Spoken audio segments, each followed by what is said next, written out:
Уважаемые подписчики, сегодня в эфире мой коллега, учитель Хахим Гаджаев Зугар Шавкатович, кандидат медицинских наук, доцент кафедры урологии и андрологии КГМА, председатель общества Мурзалардын денсаулыгы, мужское здоровье. Здравствуйте, Зугар Шавкатович, еще раз. Здравствуйте. Так, теперь давайте сегодня поговорим об урологии, так как эта тема очень такая обширная среди мужского пола. Зугар Шавкатович, первый вопрос. Что такое аденома простаты и в каком возрасте она может возникнуть? Аденома простаты – это рост, вообще это как бы… Здесь у нас аудитория же в основном не медики же, да, я так понял, или медики? Большинство да, обыватели, да, большинство обывателей. Тогда я буду таким более простым языком объяснять. Это аденома – это значит рост ткани предстательной железы, связанный с возрастными изменениями гормональными у мужчины. И он относится как бы к проявлению мужского климакса. Вообще, вот как вы спрашиваете, с какого возраста она вообще появляется, я могу сказать, что гистологически, то есть это на клеточном уровне, вообще клетки аденомы уже появляются в возрасте 30 лет. Единичные клетки аденомы. А клинически, когда она уже начинает проявляться, где-то это начинается после 40-45 лет. То есть уже какие-то жалобы у мужчины могут появляться. И после 50 лет, можно сказать, где-то уже половина мужчин, они уже имеют какие-то те или иные симптомы или проявления аденомы простаты. Вот. Скажите, Зугар Шавкатович, чем отличается простатит от аденомы простаты? Есть ли связь между простатитом и аденомой простаты? То есть тоже ко мне приходят вопросы, то, что осложнение простатита – это большинство аденомы простаты, то есть как бы проявляется аденома простаты. Вот это, кстати, очень такой хороший вопрос, потому что часто люди, даже вот особенно которым за 40, они как раз и путают простатит, аденому. Сейчас уже вот у нас, в частности, в Кыргызстане стали чаще выявлять рак предстательной железы. То есть вот эти три основные заболевания простаты, они как бы симптоматически, они друг на друга похожи. Но вот в отношении вопроса это абсолютно разные заболевания. Простатит – это воспаление ткани предстательной железы. То есть там идет непосредственно воспаление, в силу разных причин. Это может быть бактериальные причины или нарушение рефлюкса, то есть возникновение рефлюкса мочи, нарушение оттока мочи, там тоже в силу отека, допустим, половое воздержание или психологических причин. А аденома, как я уже сказал, это возрастные гормональные изменения, которые приводят к росту непосредственно ткани, доброкачественному росту. В отличие от этого, рак – это злокачественный рост. То есть это три абсолютно разных заболевания. А в отношении того, что может ли простатит приводить к аденоме, я могу сказать, что вот, проводилось очень много исследований в мире, да, и вот по последним данным можно сказать, что аденома и простатит, они абсолютно разные, но сейчас уже доказано, что простатит может приводить к раку предстательной железы.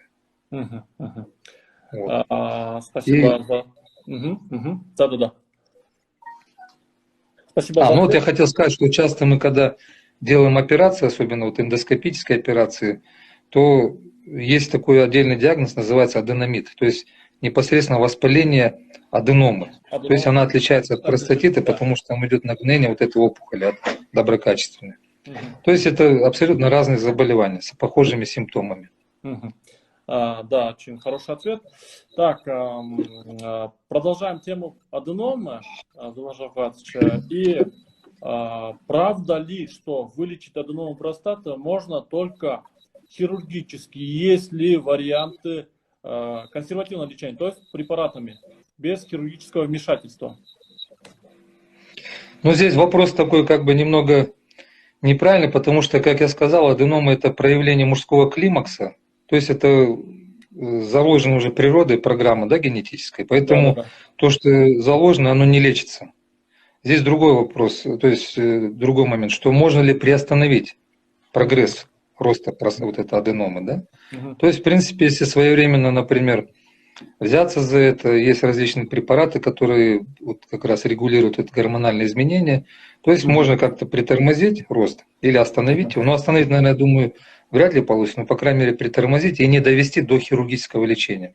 Мгм. А вообще в мире сейчас вот у нас медицина вообще так сильно меняется за последние 20-30 лет, да. Вообще вот последние, наверное, где-то десятилетия аденому стали относить к болезням качества жизни. То есть Мгм. сама аденома, она не опасна для человека, то есть это как бы кусок мяса, который растет в простате, она Да. не приводит ни к смерти, ни так далее.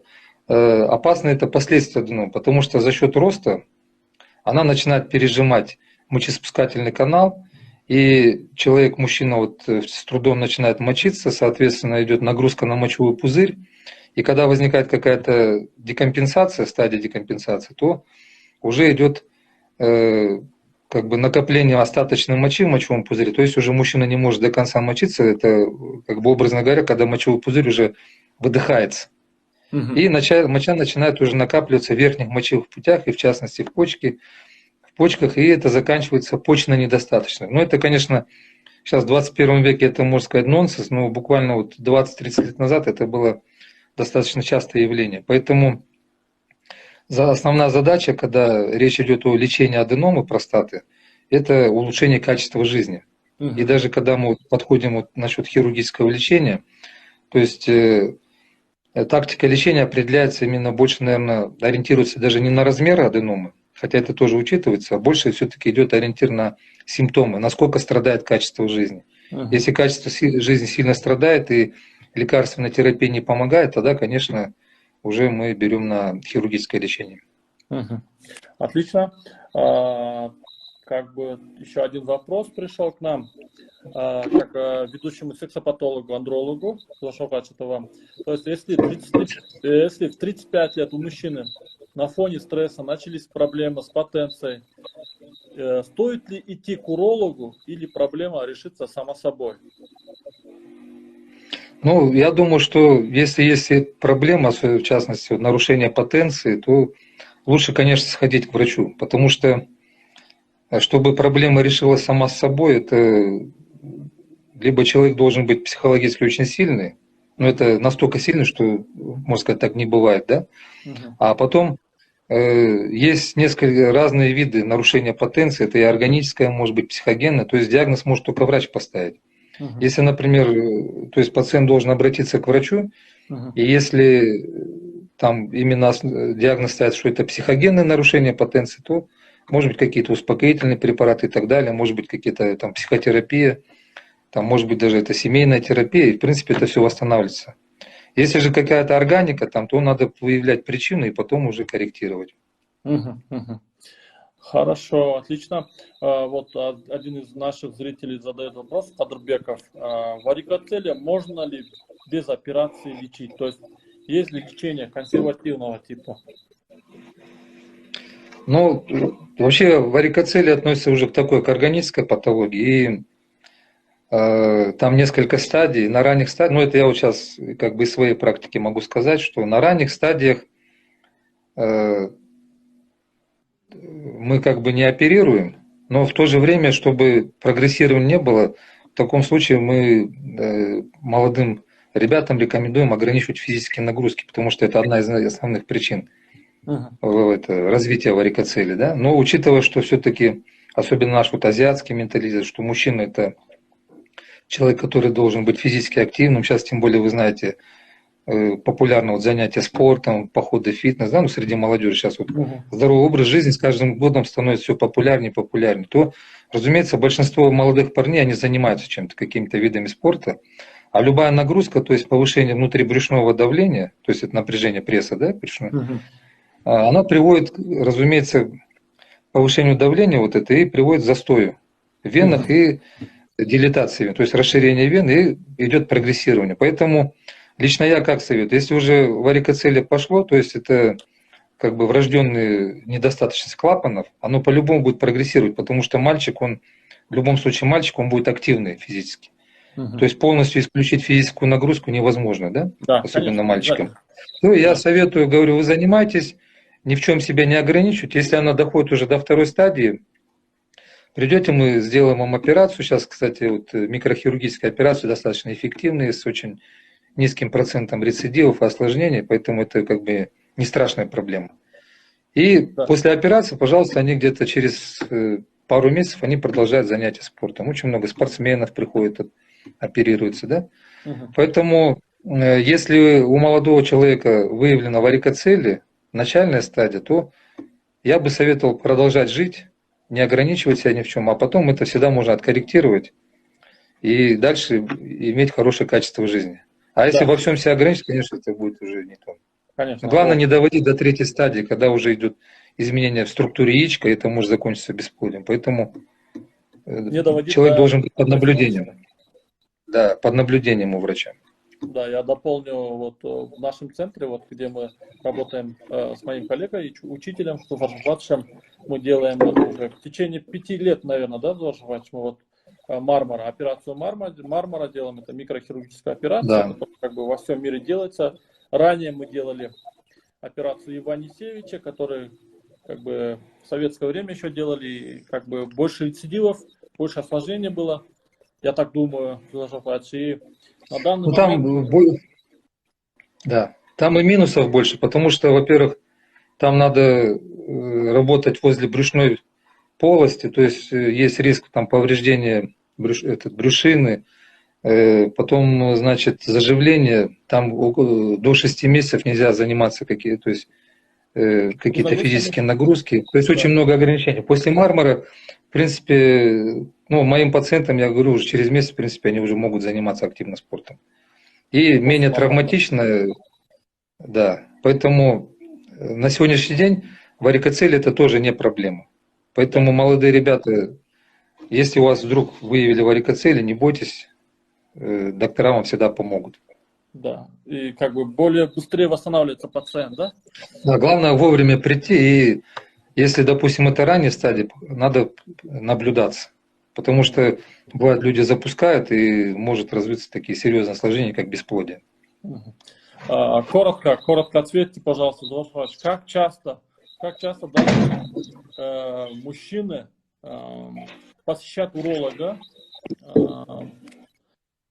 более репродуктивного возраста, я имею в виду?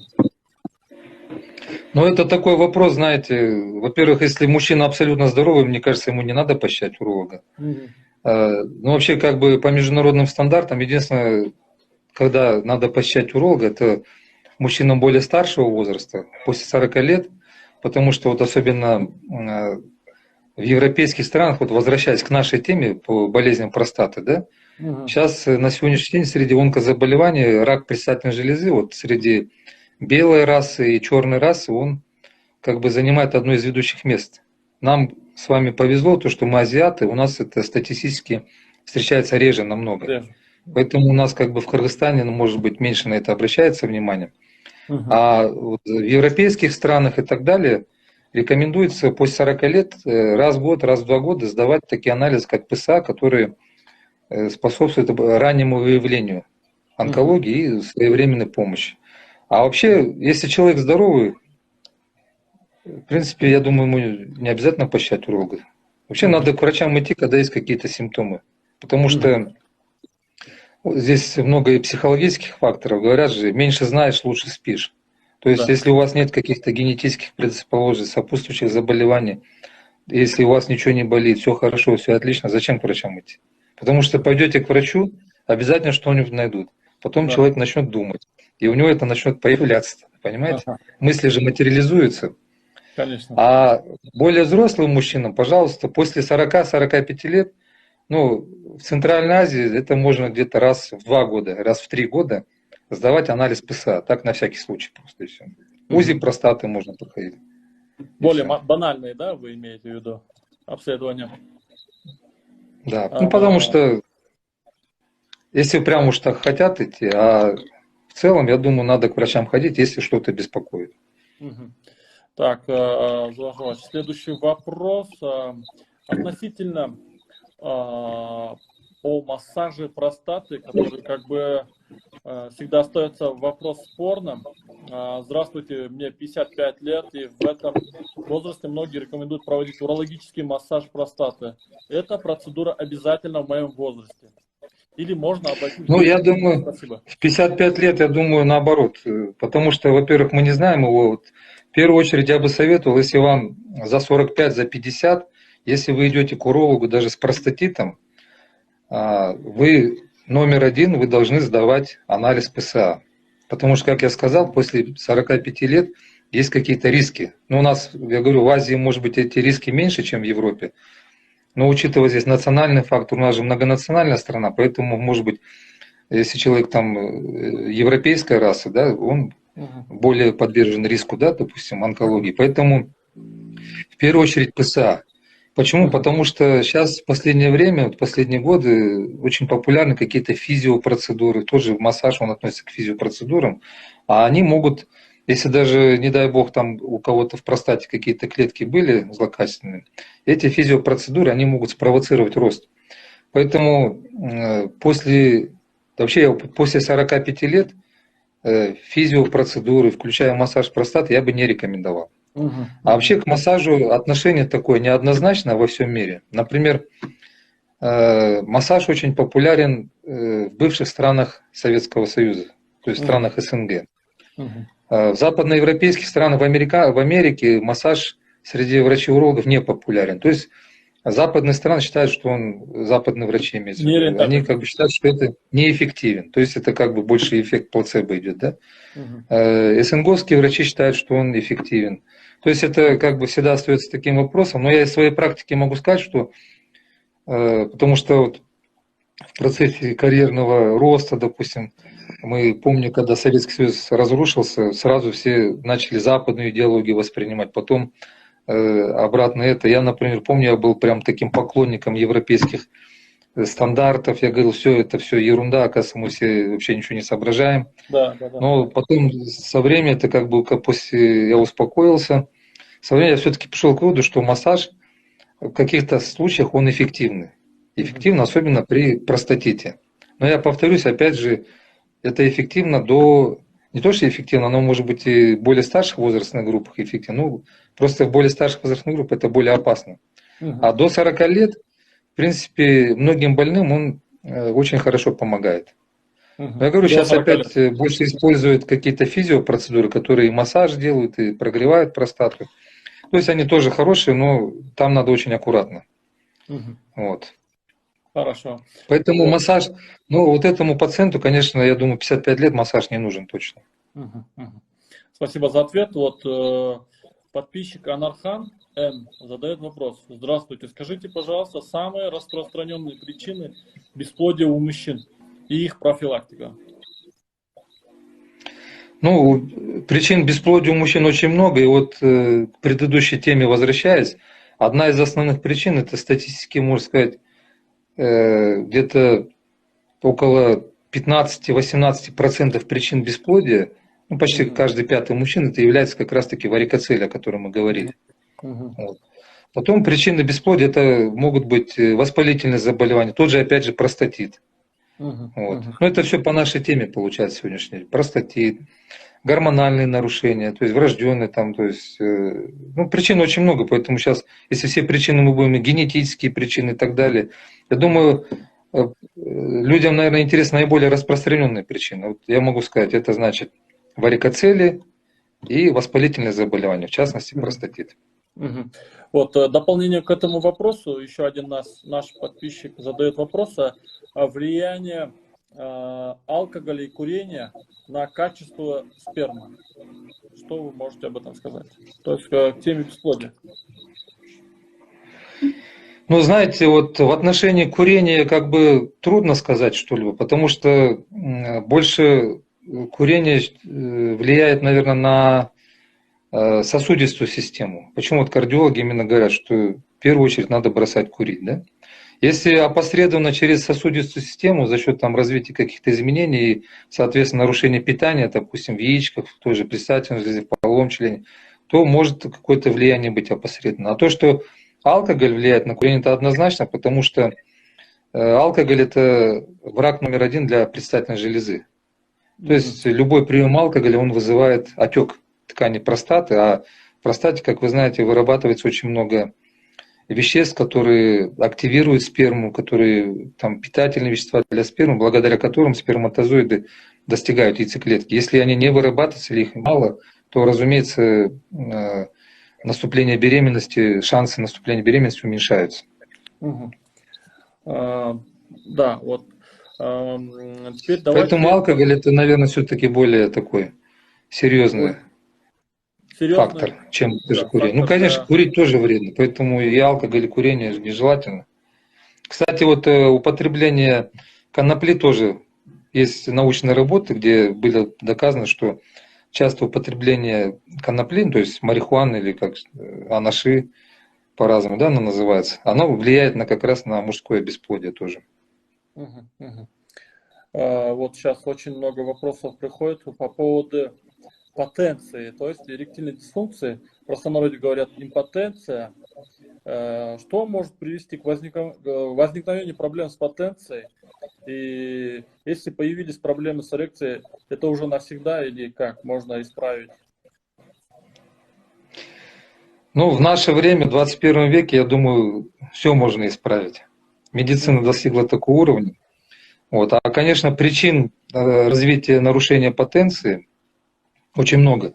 То есть, опять же, если мы сейчас каждую причину будем отдельно обсуждать, это там и гормональные причины, то есть это может быть и снижение тестостерона, там, повышение пролактина, еще какие-то гормональные нарушения. Те же, допустим, вот у нас в Кыргызстане это может быть болезни щитовидной железы, да?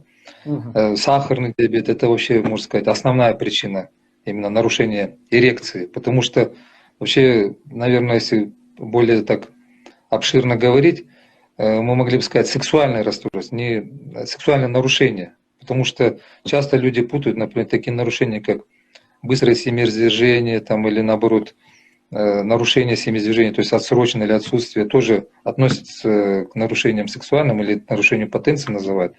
Это чуть-чуть другое, но все это как бы очень много факторов, там и психологические факторы, и анатомические. Но анатомически редко встречаются, когда искривления какие-то полового члена. Но в основном это самое распространенное, это сахарный диабет и гормональный, я думаю. Вот. Давайте сейчас вот тоже один вопрос. Кстати, вот я извиняюсь, сейчас скажу. Еще один такой момент, это прием лекарственных препаратов. Если вот у нас аудитория постарше, например, за 45, за 40, часто какие-то препараты, которые применяются в кардиологии, то есть для снижения артериального давления и так далее, они тоже приводят к нарушению потенции. Поэтому мы вот последние годы тесно работаем с кардиологами, потому что, чтобы они подходили индивидуально к назначению различных препаратов, особенно вот группы бета-блокаторы, там, мочегонные препараты, потому что если пациент, допустим, же активно живет половой жизнью, даже если ему 70 лет, а сейчас, вы знаете, качество жизни мужчин растет с каждым годом, и люди уже и в 70 лет женятся, да, первый раз. Поэтому мы как бы очень много работали с кардиологами, сейчас наши кардиологи, они так более грамотно подходят, они интересуются и индивидуально назначают препараты, которые влияют или не влияют. Ну, конечно, те, которые не влияют, они более дорогие, может быть. Но, тем не менее, надо учитывать, что вот если у кого-то есть сердечно-сосудистые заболевания с аудитории, да, и нарушение потенции, то, возможно, надо будет обсудить этот вопрос с кардиологом в первую очередь. И, может быть, поменять лечение чуть-чуть. Тогда сразу все восстановится. Сейчас тоже вот очень много вопросов приходит по поводу аденомы простаты.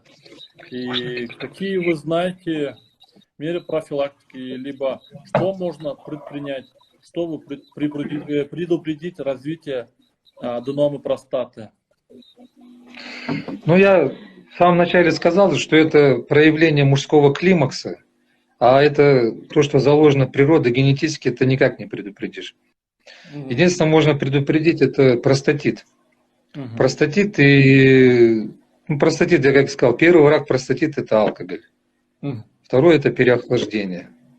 Третий – это нерегулярная половая жизнь. То есть, если заниматься спортом, не употреблять спиртное, регулярно вести половую жизнь, в принципе, я думаю, мужчина может очень долго и очень долго жить половой жизнью. Да. Будут и Сексенбай, и Тохсунбай, дети, Тофанбай, да? да? Да. Да. Отлично, отлично, спасибо, Зашугач.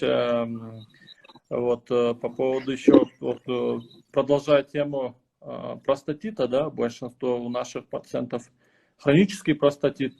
И такой вопрос. Добрый день. Хронический простатит влияет ли на зачатие? Да, мы же об этом же вот до этого говорили, что в простате вырабатываются определенные вещества, просто медицинскими терминами не буду говорить, ну просто чтобы люди знали, это которые питательные вещества для сперматозоидов. То есть сперматозоиды вырабатываются в яичках.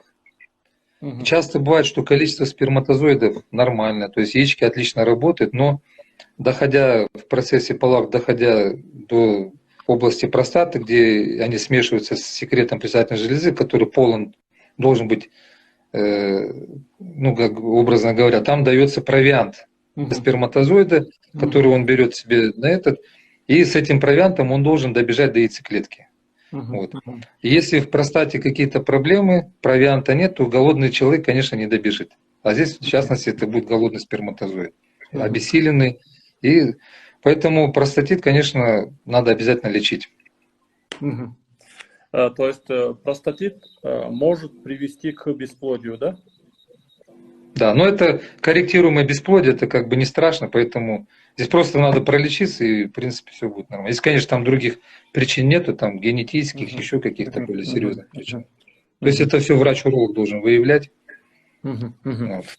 Да, вот продолжая тему тоже вот про бесплодие. Little Baby Бусинка, по-моему, да, задает вопрос, может ли быть причиной бесплодия грыжа позвоночника? Такой интересный вопрос. Ну, грыжа позвоночника – это вообще теоретически в нашем организме все может быть причиной бесплодия. Теоретически, да? Смотря на каком уровне грыжа, наверное. Если там какие-то есть сдавления, допустим, сдавление корешков, которые… Ну, вообще, я думаю, что грыжа позвоночника – это, наверное, очень-очень маленький, там почти 0%. Вот. И это как бы не является, правильно? Да, я думаю, скорее всего, нет. 99,9%, что вряд ли. Да, вот потому что там надо определять уровень грыжи, это там очень серьезно надо обследование проводить. МРТ, КТ и так далее, да? То есть это надо к врачу идти обязательно. Вот мы до этого говорили связи простатита и аденомы простаты. Теперь такой вопрос. Переходит ли аденома предстательной железы в рак простаты, скорее всего? В рак написали, но в рак простаты. Ну, мы вначале же, я кажется, видите, забегая вперед, все это сказал. Я говорил, что это 3 абсолютно разных заболевания. Но сейчас уже доказано, что простатит может перейти в рак простаты. Именно простатит. Аденома – это сама по себе. Это мужской климакс, он сам по себе. Ну, конечно, параллельно может быть и аденом, и потом возникнуть рак простаты. Это уже от этого никто не застрахован.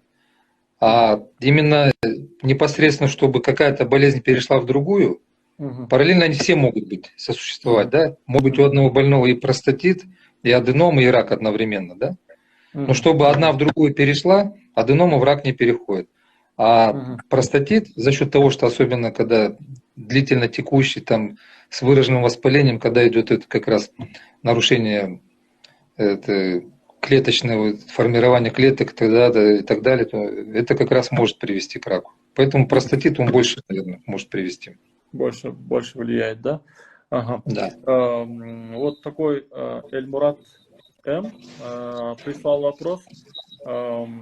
Влияет ли на почки и на, скорее всего, на сперму, да? Напитки, кола, фанта, там газированные напитки, скорее всего. Ну, вы знаете, таких прям исследований я вот не видел никогда. Я вот как бы много читаю зарубежной литературы, что вот именно влияние, это вы имеете в виду кока-кола, да, вот эти всякие лимонады, да? Да, газированные. Я, честно говоря, такой информацией не владею. Ну, вообще, как бы считается, что вот эти все это напитки, они вредны для организма? За этот вопрос я не могу ответить однозначно, потому что теоретически Как бы они как бы исследований не вроде было. могут, да. Ага. Ну, может, какие-то там, это только и то, что в интернете пишется, это все голословно. То есть Мгм. конкретно каких-то широкомасштабных исследований, то есть пациентам давали Кока-Колу, потом проверяли сперматозоиды и так далее. Таких исследований не было вообще. Поэтому трудно сказать. Мгм. Мгм. А, Теперь поговорим, скорее всего, о спортпитании. Вопрос такой. Чрезмерное употребление спортивных добавок в пищу повлияет ли на продолжение рода? Это, скорее всего... Вообще, это тема такая тоже очень, знаете, актуальная, да? Мгм. Вот как бы сейчас, вот как мы говорили, многие молодые люди занимаются спортом активно, да? Но я, например, ничего такого плохого не вижу, если это действительно качественные пищевые добавки спортивные, с протеинами, там, с БЦА там, и так далее, да? В принципе, это все аминокислоты, белок, в нем я какого-то вреда не вижу. Если, конечно, производители туда не добавляют какие-то гормональные добавки. Потому что, ну, как я слышал, я не могу сказать, что это прям уверен, да, что так есть. Мгм. Ну, слышал, что бывает, что вот особенно низкого качества пищевые Мгм. добавки, вот спортивное питание, да, что туда Мгм. добавляют какие-то гормоны, там, тестостерон, в основном это Да, тестостероновые тестостерон. препараты, да, Мгм. чтобы человек мог увидеть эффективность от приема данной добавки, да, а Ага. потом он уже покупал. Ага. Но это я как бы просто как из разговоров, да, сам я этого не видел. Но я думаю, что раз на пустом месте разговоров не бывает, поэтому те, кто применяет вот эти белковые протеины, БЦА, МЦА, там всякие аминокислоты, да, там комплексы, Мгм. Мгм. ради бога применяйте, но главное, чтобы это было качественно. То Мгм. есть производитель и так далее, да. Вреда никакого нету, я думаю. Мгм. А в плане применения гормонов, вот многие, особенно кто профессионально занимается, вот таких, конечно, там надо очень аккуратно, потому что гормоны, в частности, вот препараты тестостерона, они, наоборот, подавляют сперматогенез. Мгм. Мгм. Вот. Ну, кто-то применяет там тропные гормоны, эти гонадотропины, применяют, Мгм. которые, наоборот, стимулируют свои клетки, но тоже при избыточном применении в больших дозах тоже может какой-то дисбаланс возникнуть. А Мгм. особенно те люди, которые применяют именно тестостероновые препараты, там, конечно, будет подавляться сперматогенез, то есть может даже достигнуть нулевого значения, да? Но Мгм. это восстанавливается. То есть при прекращении, потом постепенном восстановлении функции вот клеток сертоли, которые отвечают за сперматогенез, Ага. в принципе, в течение полугода сперматогенез потихоньку восстанавливается. Ну, конечно, лучше не злоупотреблять этими делами. Если, ну, многие ребята, вот, которые, особенно вот бодибилдеры, да, э, они, конечно, без этого им никак, потому что им выступать надо. Мгм. Ну, надо аккуратно. Здесь уже стоит Мгм. выбор либо профессиональной карьеры, либо э, заводить детей. Мгм. Тем Вот, более это восстанавливается. да, вот больше всего имеет, наверное, в виду химический препарат, вот, о котором мы ранее говорили, Ну, тестостерон, наверное, да, да, тестостерон получит, да, да. да, вот, Но если так, то, конечно, сперматогенез будет подавляться по-любому. мгм, мгм. И Еще один, мало того, что Да, еще один хорошо вопрос вот говорите. к этому. Э, Может ли привести к раку простаты чрезмерное употребление, то есть именно химических препаратов, вот именно тестостерона, либо повышающий уровень тестостерона, либо гормонов роста? Ну, вот это очень такой, знаете, актуальный вопрос. Это, я не знаю, врач задал этот вопрос или пациент задал. Это вопрос, потому что он да уже на протяжении лет 15-20 муссируется именно в урологическом сообществе всего мира. Все ученые-урологи мира этот вопрос до сих пор обсуждают. Мгм, Почему? Потому что вот рак простаты, мгм, э, был момент, когда считалось, что тестостерон как раз вызывает рак простаты. мгм, И то есть антиандроген, почему вот при лечении рака простаты применяется антиандрогенная мгм, терапия, то есть которая подавляет выработку тестостерона, блокирует рецепторы тестостерона, да? мгм, мгм, И был вопрос, вот, например, одна из причин снижения уровня тестостерона – это возраст. То мгм, есть есть такой диагноз – возрастной гипогонадизм. мгм, И часто вот и у женщин там у них свои изменения гормональные. То есть у женщин одно время было популярно применение, называется заместительная гормональная терапия. То есть там женщинам, чтобы они красиво выглядели, чтобы у них кожа была хорошая, глаза блестели, назначали препараты эстрогены. Но они вызывали рак молочной железы. Мужчины же, чтобы сохранить свою молодость, пытались назначать препараты тестостерона. То есть опять так же, чтобы мышечная масса была, сексуальная функция хорошая была и так далее, да, костная. То есть там вот эти гормональные нарушения приводят к остеопорозу, перелому. То есть это возраст, да. И как мы вот вначале говорили, что рак простаты тоже он чаще встречается возрастом, после 50 лет, да, то вопрос возникал, а вот рак простаты и применение заместительной гормональной терапии и так далее, да. И то есть было очень много, что нельзя назначать это. И сейчас на сегодняшний день пришли к выводу, что в принципе применение препаратов тестостерона у мужчин после 50 лет, оно безопасно, если нет наличия рака простаты. То есть, если рака простаты нет, и мужчина получает препараты тестостерона как заместительную терапию, то в принципе это безопасно, но он, конечно, с возрастом он должен тогда уже хотя бы раз в год сдавали с ПСА, чтобы была ткань простаты, чтобы была под контролем. Если же, поэтому мужчинам что рекомендуется вот за 50? Перед тем, как начать гормональную заместительную терапию, разумеется, это должно быть под контролем врача, то есть это врач что-то контролировать, он должен сдать анализ ПСА, посмотреть, если там все идеально, тогда, пожалуйста, можно с малых доз препаратов тестостерона можно начинать и смотреть, да? Но обязательно контроль ПСА, потому что это возраст это возраст. Вот. Но если ПСА там чуть-чуть завышено, то, разумеется, это противопоказание, 100% противопоказание. Поэтому без анализа ПСА никакой речи о какой-то заместительной терапии тестостероном речи даже не может абсолютно. Вот еще один такой вопрос, как бы такой, так как наша страна является светской, поддерживающей исламу, и показано обрезание, да, циркумцизия. Да. И что вы можете сказать о обрезании и до скольки лет можно делать обрезание? То есть показания, наверное. Ну, обрезание хоть до 100 лет можно делать. Если человек хочет обрезаться, почему ему запрещать надо? Пусть обрезается. Обрезание делают, можно сказать, с самого рождения и до самой смерти можно делать обрезание. То есть здесь понятия можно, нельзя, нет. Это здесь сугубо личное решение человека.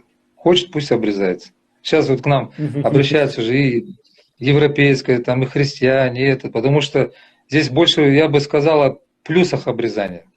А на сегодняшний день доказано, что обрезание это больше плюсов, чем минусов.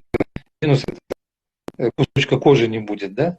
А на самом деле это с гигиенической позиции это очень полезно, потому что когда обрезается, то есть вот эта ткань, которая вырабатывает смегма, начинает, то есть нет никаких запахов, загрязнений, там инфекции, риска развития баланопаститов, да, вот, которые необрезанные люди часто обращаются. Потом, значит, риск снижается, если половой партнер, если супруга, например, риск развития рака шейки матки тоже снижается, да. И самое тоже интересное, вот последние 10 лет, ну где-то уже не новые исследования, это они уже больше 10 лет, наверное, известно, доказано, что у обрезанного мужчины, можно сказать, почти в 10 раз риск заболеть СПИДом ниже, чем, допустим, у необрезанного. То есть, как объяснить вам, например, если женщина больная СПИДом, и с ней переспит мужчина обрезанный, и переспит мужчина необрезанный, то мужчина необрезанный 90% он заразится СПИДом, мужчина обрезанный 90% что он не заразится СПИДом. И даже было где-то лет 15 назад, я помню, когда вот этот СПИД бушевал вот в Африке, даже набирали врачей-добровольцев, урологов в Африку, чтобы обрезать местное население. Даже так было. То есть это ВОЗ, программа ВОЗ по массовому обрезанию африканского населения было так. Интересная программа, да. Да. То есть это было такое тоже. То есть, поэтому обрезание только плюсы. Пожалуйста, обрезайтесь хоть до 90 лет, хоть до 100 лет. Было бы что обрезать все. Да, вот в отношении вот именно возраста, то есть с какого возраста можно начинать? То есть с рождения или с 1 года? Ну, вообще, вот я насколько знаю, сейчас в арабских странах, по-моему, в Израиле тоже, они там чуть ли не на сразу или новорожденный, или там на второй, третий день в течение первой недели обрезают. Но это э, правильно, я думаю, как правильно, потому что когда вот как раньше обрезали, допустим, в нашей, ну, в Центральной Азии, в 3 года, вот раньше как считалось, 3 года, 5 лет, 7 лет, да? Разумеется, чем старше ребенок, тем он больше получал психологическую травму. Если, Правильно, конечно, ага. когда ему 17 лет его обрезают, он уже как бы к этому нормально относится. А именно 3, 5, 7 лет нечетные числа вот всегда обрезали, да? Мгм. И такие, в, такой, как бы в таком возрасте дети очень серьезно получали психологическую травму, поэтому то, что обрезается, когда еще ребенок то есть он несознательный, это, я думаю, только плюс. Ну, до Мгм. года. В любом случае, до года надо обрезать ребенка. 2 года, да? И тогда у То вас есть ребенок будет начинать до психологически года. абсолютно здоровый. Да. Мгм. Мгм. Мгм. Так, моему мужу 58 лет, говорит, что в последнее время стало трудно помочиться, к врачу идти не хочет. Можете посоветовать, какой препарат ему можно попить? Ну, вообще, если есть затруднение в мочеиспускании, мы уже, опять же, тоже мы об этом уже много сказали, да. В любом случае, чтобы посоветовать, конечно, все что угодно можно, но нужен диагноз, потому что причин нарушения мочеиспускания, опять же, вот как я сказал, заболевания простаты, там и там может быть и простатит, может быть и аденом, а не дай бог еще и рак может быть, да, там Мгм. может быть просто гиперактивный мочевой пузырь, то есть много причин. Поэтому желательно диагноз поставить, хотя бы он должен сделать УЗИ для начала и сдать ПСА. А потом, в принципе, мы можем ему что-нибудь порекомендовать. Но если уже вообще никак, но это не профессионально будет, надо все-таки обследовать. А так, конечно, существует очень много препаратов в продаже. Это сейчас очень популярны вот фитопрепараты, Мгм. а, которые как бы больше несут профилактический характер. То есть, Мгм. в принципе, ну если прям так вообще он не хочет, ну, пусть попьет какие-нибудь на травяной основе, в частности, вот такие препараты. Вот простасан, например, есть, да, форте. Мгм. Там Мгм. очень такая Мгм. хорошая комбинация, состав. Мгм.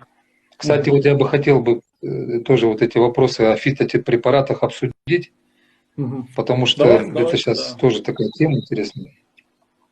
То есть вообще вот в последнее время, конечно, медицина во всем мире, то, что вот за счет страховой медицины, когда, ну особенно это с Запада идет, там страховая медицина очень развита, и страховые компании, чтобы не платить лишние деньги, то есть э, они как бы, то есть появилось такое понятие доказательной медицины, то есть должна быть стопроцентная эффективность разных препаратов при лечении разных заболеваний. Это не только в урологии, это и ну, во Мгм. всех сферах медицины. Да? Мгм. Поэтому очень много препаратов, особенно которые широко применялись в Советском Союзе, их сняли Мгм. с производства как бы за отсутствием доказательности. Мгм. Очень вот помните, даже я вот могу сказать, там препарат алоэ было там, Да, да, да, да. еще какие-то там, ну, куча стекловидное тело. Их сейчас нет, потому что ну, это просто Нет. они болючие уколы были и все, да. Мгм. И за вот в погоне за доказательностью, да, очень много именно фитопрепаратов оказались как бы за пределами клинических протоколов. То есть, почему это было сделано? Потому что если человек заболел, допустим, в западных странах, да, он обратился к врачу, они, как правило, у всех страховка есть. Разумеется, страховка оплачивает страховая компания. Врач выписывает, допустим, 3-4 препарата. Каждый стоит определенную сумму денег. То есть Мгм. страховой компании невыгодно оплачивать. Разумеется, они начинают искать, чтобы вылечить болезнь с минимальными затратами. Это, конечно, плюс для больного, потому что это плюс для всех, потому что это минимально бьет по карману пациента, минимально бьет по карману страховой компании. Вот. Ну и, разумеется, там какие-то побочные эффекты препаратов. То есть здесь плюс в том, что нет полипрагмазии, то есть назначение кучи препаратов. Да? Бывает, Мгм. потому что больной приходит, это не только, говорю, в урологии, везде там, выходит вот с таким списком. Это неправильно. То есть для лечения любой болезни максимум 3 препарата, чтобы Мгм. эффективно пролечить и без затрат. Да? Но Да. есть понятие профилактической медицины. То есть сейчас я говорил именно уже лечение какого-то возникшего заболевания. А когда мы говорим о профилактической медицине, то есть, допустим, есть какие-то начальные симптомы. Вроде есть, и вроде их нет. Есть какие-то легкие изменения в анализах, тоже назначать ему там тяжелые препараты или дорогостоящие препараты тоже как бы, ну, под вопросом, да, врач сомнений, да, и вот в таких случаях как раз очень эффективны фитопрепараты. Хотя они, как я говорю, там, как бы за пределами протокола, но они при этом, несмотря на это, они и в США, и в европейских странах, они до сих пор пользуются популярностью и очень широко назначаются. Как раз это препараты, как можно сказать, первой помощи, когда еще ничего нет, но есть какие-то эти как звоночки, да, в виде там, ну, спит, бац, там ночью встал, пописал, да, там начал чаще вставать, там, у пациента там чуть-чуть струя стала меньше становиться, да. И в таких случаях фитопрепараты это идеальная помощь, так и врачу. Потому что врач тоже не хочет его пациента загружать какими-то препаратами, да, тяжелыми, вот, основными препаратами. И вот фитопрепараты, вот в частности, тот же препарат Простасан Форте, а их сейчас очень много, особенно у нас в Кыргызстане много там различного, немецкое производство, там Индия, Китай, да. Вот с Китая, кстати, очень много завозят некачественных препаратов. Я бы, например, не рекомендую сейчас для улучшения потенции. Я смотрю, население вот где-то на покупает какие-то там шарики травяные, еще что-нибудь. Это очень опасно. Я как бы чуть отвлекусь от вашего вопроса, да, потому что в любом случае нет таких именно травяных препаратов, которые в течение 20 минут может вызвать серьезную эрекцию, хорошую, да. Обязательно, значит, там есть добавки либо силденафил, либо тадалафил. Но учитывая, что мы не знаем, какая там доза, там может быть и 25 миллиграмм, может быть 200 миллиграмм, понимаете? И учитывая, что в основном нарушение потенции идет у людей старше 50 лет, 60 лет, там, как правило, сопутствующие болезни есть, кардио, да, там давление, может быть даже ишемическая болезнь. То есть этот человек находится в риске. Называется фито, то есть у людей как психологически, что раз травяной, значит он безопасный. А на самом деле, сколько там этого тадалафила или синтофила, никто не знает. И чем это закончится, тоже не знает. И статистики такого нет, потому что если там какой-то старик умер на своей бабушке, например, да, напившись этого шариков китайских, да, то, разумеется, они откуда знают, от чего он умер. Понимаете? Если бы эта статистика велась, возможно, мы бы сейчас смертность больше, чем от коронавируса даже была бы. Вот, поэтому другая проблема возникла бы, да? Китайский. Опять же, все идет с Китая. Обратите внимание, да, и даже шарики, и коронавирус. Поэтому не увлекайтесь китайскими препаратами, особенно фито, да. Они должны быть качественные. И вот в отношении, например, профилактики того же простатита, вот, допустим, ну вот можно, их много, я говорю, и качественных. Я вот сегодня хотел бы вам как бы поделиться именно опытом применения Простасан Форте, да. Почему он понравился? То, что там комбинация. То есть, если там посмотреть, там, допустим, экстракт собаль пальмовидный, там африканская слива, да, допустим, экстракт ржи посевной, да. То есть, это все применяется для лечения простаты, у них имеется свой отдельный механизм действия. И самое главное, что в западных странах и все компоненты, они выпускаются в виде отдельных препаратов. А здесь получается как бы комбинация. 3 или 4, даже 5 в одном. И, то есть здесь как бы экономическая выгода получается. И самое главное, что когда они комбинированы, они имеют такой более такой хороший эффект. И, допустим, вот я говорил, что от аденомы простаты такого прям профилактики, она все равно будет расти, но можно замедлить этот рост как раз вот с помощью, например, таких препаратов, в частности Простасан. Там вот есть в составе собаль пальмовидный и африканская слива, как раз собаль пальмовидный, он подавляет 5-альфа-редуктазу. 5-альфа-редуктаза, она способствует росту ткани.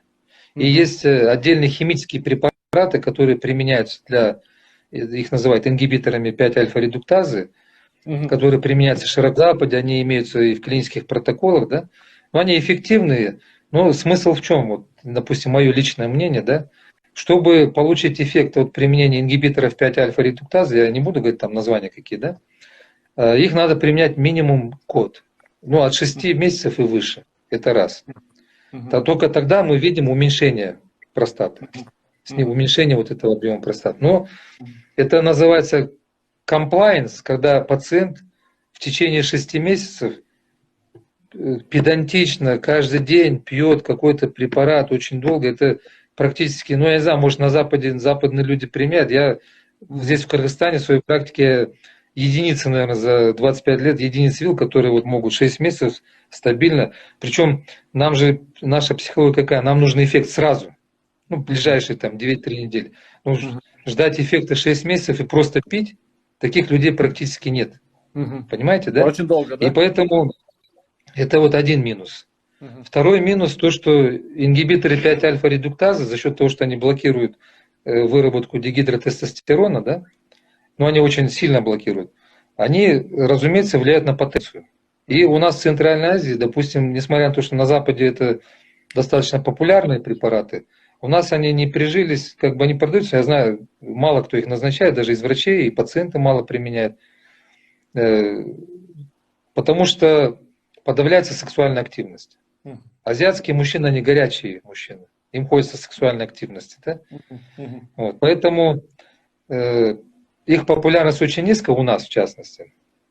А вот эти фитопрепараты, вот в частности, вот простасан, как раз вот этот экстракт сабаля пальмивидного, он как раз, у него тоже вот этот есть эффект Мгм. ингибирования 5-альфа-редуктазы, но он Мгм. за счет того, что он фитопрепарат, можно сказать, природный, да, то есть он Да. его ингибирует на очень таком умеренном уровне.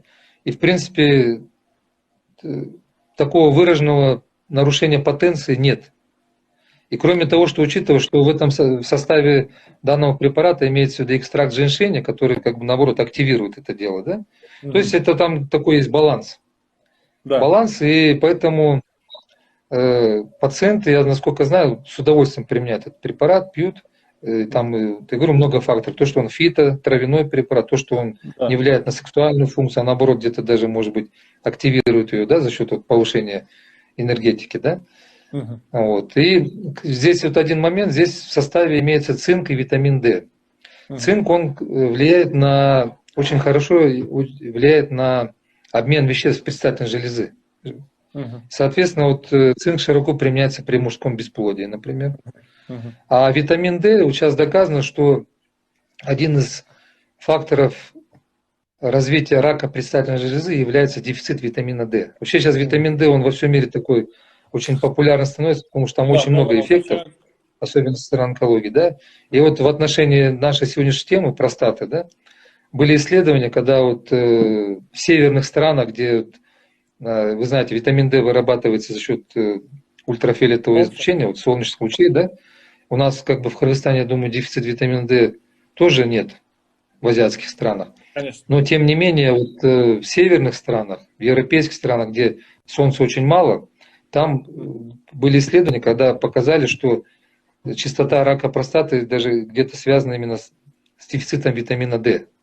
Мгм. И наличие витамина D как раз оно является как бы одним из факторов профилактики рака простаты. То есть Мгм. вот эта комбинация различных компонентов препарата, вот простасан форте, да, она как раз очень такая удобная для врачей, как вот назначить, как с профилактической целью, когда вот такой 50-50, да, не знаю, что ли сказать, давайте мы вас понаблюдаем, то ли что-то все-таки что-то назначить. То есть такое хорошее подручное средство, как палочка-выручалочка. Мгм. Мгм. Понятно, да? И при То есть вот этот простатите, и при препарат, пожалуйста, аденомопростате. можете. Да, Да, при и при аденомопростате. простатите, и при аденоме простаты, Мгм. при очень легких симптомах можно назначать с удовольствием, да? Мгм. Мгм.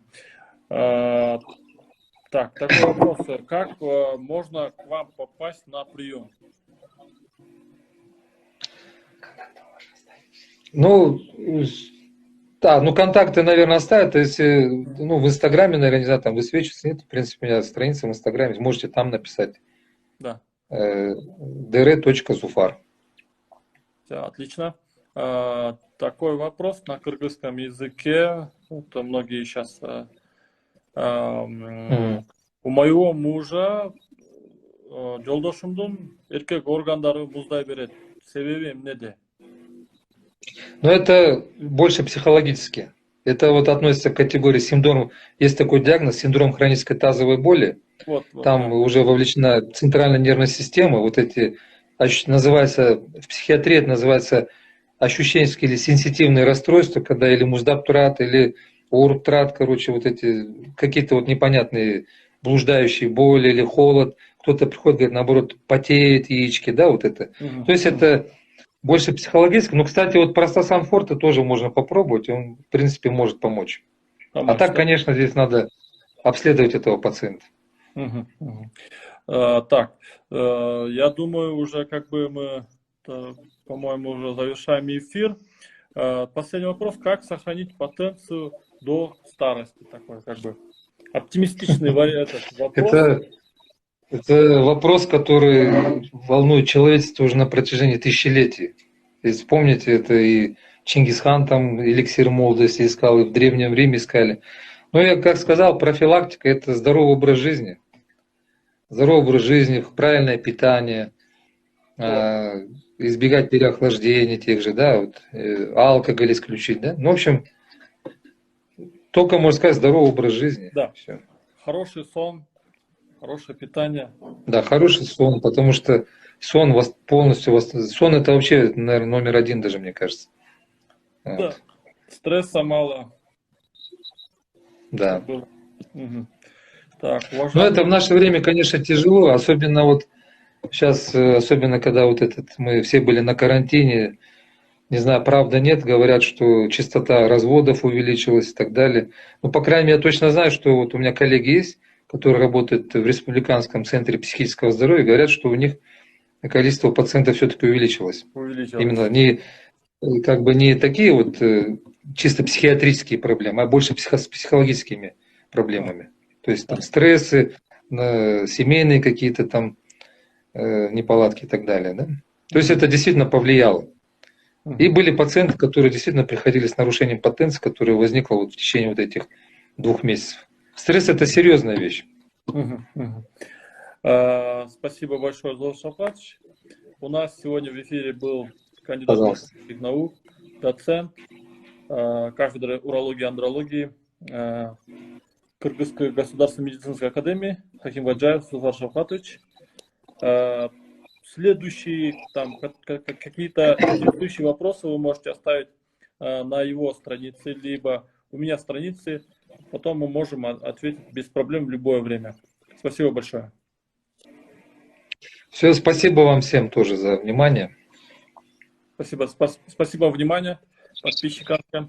Ладно, до свидания. До Мы свидания. завершаем.